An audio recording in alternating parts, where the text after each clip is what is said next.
पुरी श्रीमंदिर भितरे पड़िला रक्तर छिटा शुणु शुणु छानिया रे धाई आसिला पुलिस मुह को सेका सेकी हेले दुई सेवायत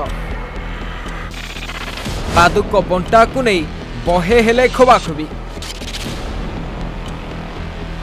चित्कार कले सेवायत देहरु बही जाउथला रक्त मो झीर आज पर्यंत केही टिप देई नथले जगा आगरे भूली गले सबू नीति नियम सामान्य पादुक बंटा को नहीं मुह को सेका सेकी हेले दुई सेवायत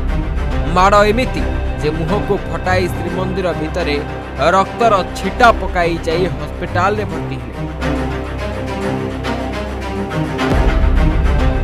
हाँ आज्ञा पुणी श्रीमंदिर भितरे घटी अभावनीय घटना पादुक बंटा को नहीं दुई सेवक मध्य हाथाहाती होइछन्ति।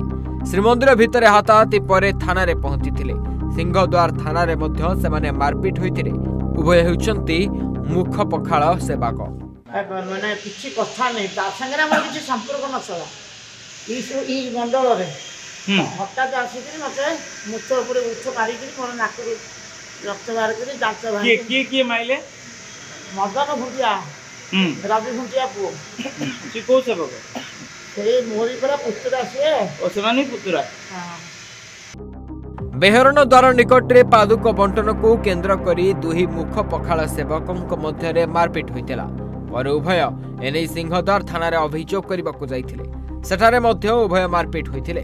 आक्रमण रे जने वयस्क सेवक आहत होइछन्ति सिंहद्वार थाना पुलिस घटनार तदंत करूछि टंका बसिए से कहया को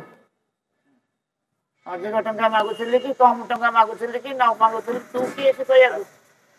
कोन होला पूरा डिटेल्स ता को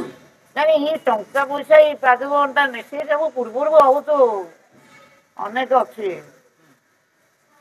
निजुवर सेक्रेटरी देखो करिला परे को सेवक आपा माने मुख पखाळ